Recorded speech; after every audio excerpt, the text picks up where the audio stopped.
Peggy 18.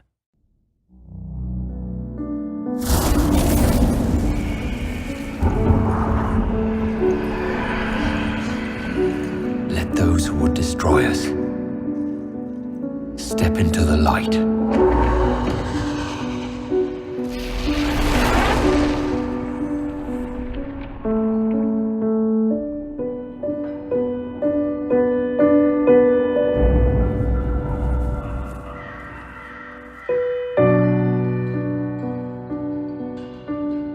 The world is tearing itself apart.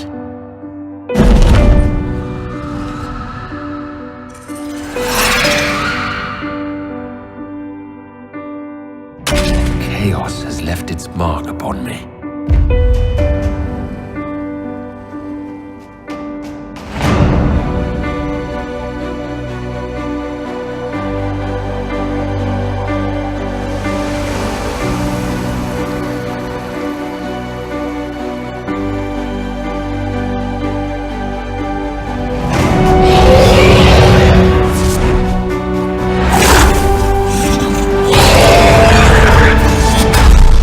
I am hunted for the power I wield.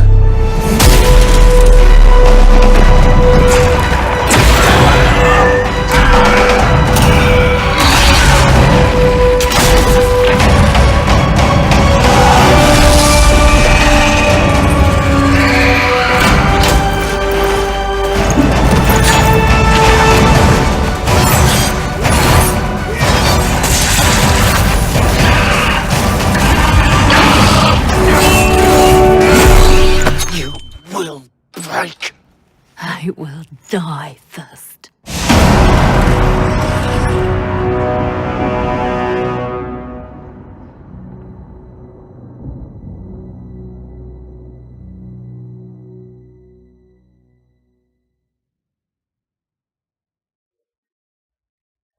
Hey guys, it's Zach Moore, aka Blue Spartan 107 here again. Just wanted to do another video actually from E3, or one of the E3 trailers that was shown, for Dragon Age Inquisition, which, yeah, it looks very good, so I'm going to get into this right away. Dragon Age is probably my fourth favorite series that I own of all time, because Halo's number one, although the rest of the discs are back at home. I've only got Halo 3, ODST, Reach, and Halo 4 right now. That's been my favorite series ever. So, but then Assassin's Creed is making its push to number 2, since Mass Effect 3's ending just sort of ruined it for me. But Dragon Age is probably just number 4 out of all those. So, but the trailer for Inquisition just looks freaking badass. They've definitely improved from Dragon Age 2, which was an okay game. I liked it up until some of the stuff happened. But yeah, Inquisition looks fresh, looks new, and I was reading some other stuff too to try to get my information accurate, and they said that it's supposed to be, like Bioware's Skyrim. Open world exploration. It's bigger than, Dragon Age Origins, which was bigger than Dragon Age 2, because Dragon Age 2 was only developed in a year and a half. And, it looks pretty awesome.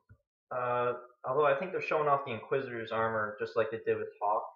How they showed off his armor in the Destiny trailer for Dragon Age 2.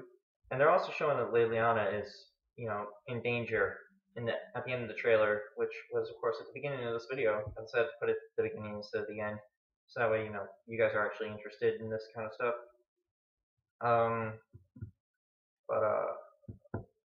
Yeah, it's very good, very nice.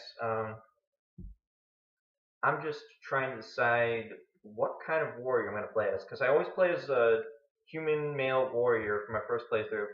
That's what I did with Dragon Age Origins. I was Zach Koosland. Then I did it with Dragon Age 2. I was Ethan Hawke. So now I'm going to do it with Dragon Age 3.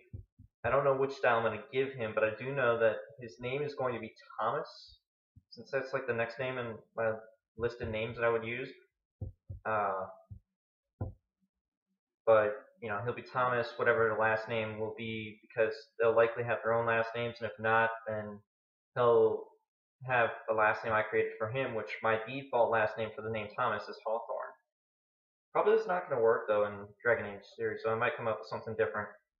But yeah, and the combat looks very great. Combat's one of the few things I look for in video games, but it's lower on the list. They've definitely made some vast improvements to the combat, which is nice. And the gameplay just looks a whole lot better than Dragon Age 2. Because Dragon Age 2 sort of looks like a vast improvement to Dragon Age Origins, but at the same time it looks like it was much more lacking.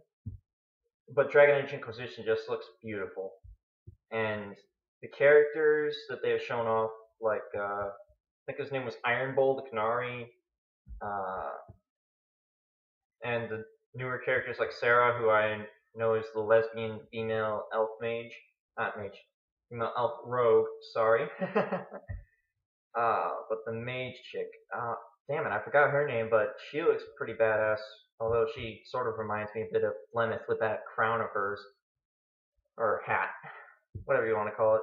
She's probably going to be my default romance, because I always seem to have a thing, in which case my male warriors always tend to romance the female mages. So if she's romanceable, she's probably going to be my choice. No matter what, from what it seems like. If not, I'd probably choose Cassandra if she's romanceable. Because, Cassandra looks awesome. She sounds awesome. She's got to be a badass. She had her own movie, too, as I heard. I didn't watch any of the Dragon Age movies, though, so don't ask me. I'm also wondering how different Morrigan is going to be, considering that my Dragon Age Origins character romanced her and performed the Dark Ritual. Although I got to redo all that because my Xbox hard drive wiped itself due to what I believe is a glitch during when I had Walking Dead Season 2 downloaded for Episode 3. Episode 3's achievements, I got them, but the thing didn't read them, and then when I restarted with a new hard drive, it wiped the progress of the achievement. So I gotta replay that too sometime, but right now I'm just currently focusing on other stuff, just like this video. So, Inquisition, it totally looks awesome. I gotta stop saying that. Okay, what do I want to see from Inquisition? That's a good question.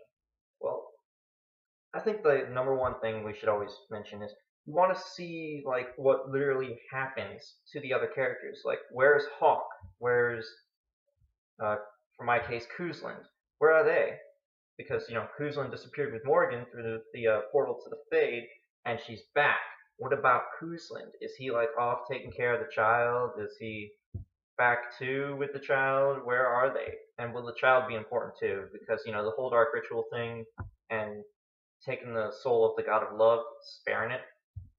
Yeah, that was just cool, in my opinion. It would be cool to see a living god again, but at the same time, they were Tevinter gods, so the Tevinter might also be looking for the child if they find out about it. Since it looks like that it could be the Tevinter Imperium that's the bad guys again, because who else would it be in Dragon Age?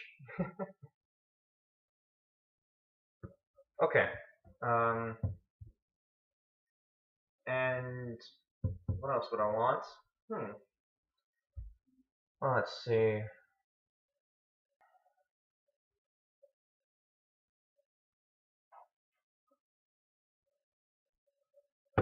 Old squad mates return, besides, of course, the Origins ones that we know of, which would be Liliana and Morgan, and likely also Alistair. Alistair was funny. I hope they do bring him back, and I hope he looks even more badass than before. Because his Dragon Age 2 appearance looked pretty much the same. Didn't make him look any more badass, any less badass. There's a bit of a difference to it, though. They were sort of horrible at rendering some of the characters into Dragon Age 2. I mean, did you see Zevran? Oh. But, I'd obviously like to see old squad mates return. Maybe not on the team like Varric and Liliana, but, just return in general. As like a cameo. Maybe see Sebastian if he's gotten all battle hardened because of you sparing Anders and he's going to fight his own war against the mages or something. While Anders is leading his own rebellion. That's the way I see it going on. I also would like to see a lot of awesome loot to find, and of course, an actual way of getting those specialty classes. Templar. I'm always usually a Templar. I don't know why. No, wait, I know why. Because I'm a warrior. I'm a warrior Templar for all my classes. Zach Uzlin, Templar. Ethan Hawke, Templar. They just take the Templar abilities because, in my opinion, they're awesome. And in Dragon Age 2, they are kind of awesome. You know, a lot more awesome than before. Dragon Age Origins, though, the whole meteor strike-like thing, that was cool. I wish they had brought that back, but they didn't. But, you know. If they bring that back, though, and they give you, like, a valuable way of getting classes like Templar, Blood Mage, any of those, then that would be cool.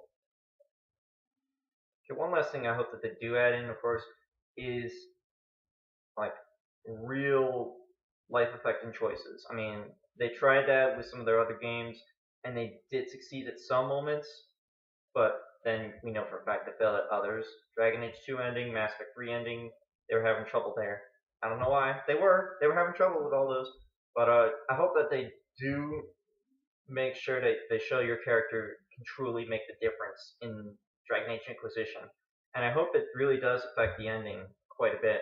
Just not Dragon Age 2 style where you have to fight against both factions no matter what, or Mass Effect 3 style where you get introduced to the character that they try to introduce into the game that they release instead of like hinting towards him or trying to hint towards him at the very least in the second game, because they could have done that, but they didn't. They instead hinted towards him in the third game, and that's really what ruined the whole experience. But I hope that they don't pull off shit like that for Dragon Age, because that would just be pathetic. And I would probably never buy another Bioware game again. Because Dragon Age Inquisition is pretty much my last shot I'm giving them. After Dragon Age 2, which, again, I say it was a good game. They were all good games, it's just that there were too many problems with the games. Just like with Dragon Age 2, with Mass Effect 3, if Dragon Age Inquisition is a big failure, I've given up on Bioware. That's pretty much how it's going to go.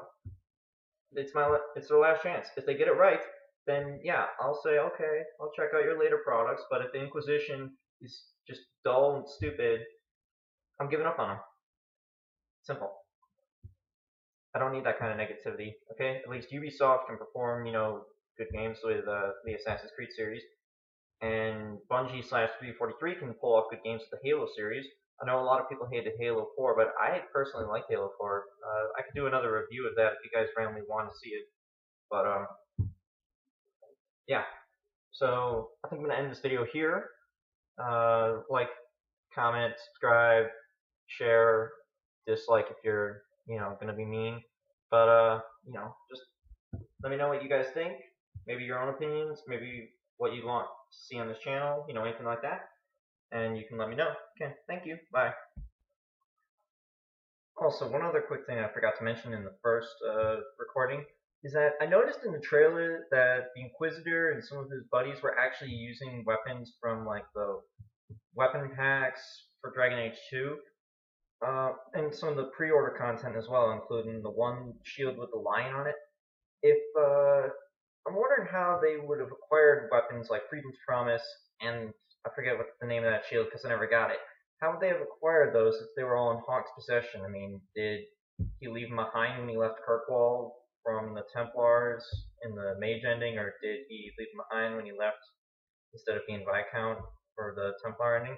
Whatever happened, I just want to know if that's the reason why they're showing those weapons in there, because it just seems a bit odd that the Inquisitor can use weapons that Hawke possessed. So, just wanted to point that out real quick.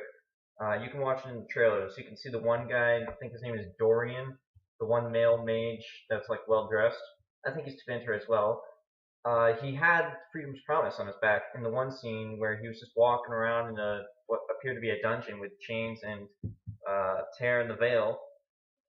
So, and then the Inquisitor also had the one lion shield I don't remember the name of because I never got it. In the one cutscene again with Dorian, although Dorian actually had a staff that looked a lot like First Enchanter Orsino's from Dragon Age 2. So, if Bioware can explain why the Inquisitor would have weapons like those, or if they're completely different weapons with the same weapon models, that'd be real great for them to explain, because they have a tendency to reuse models in the games as well. And then there are those more rare models like Starfang's and Vigilance's models. Those were the more rare ones. So it'd be real nice if they did explain that, though. If the Inquisitor either has Hawk's old weapons because of Cassandra being, around Hawk's place and being with Varric, or if, they're completely new weapons. I'd like them to explain that too. So, okay, now I'm going to stop this. So you guys have a good day.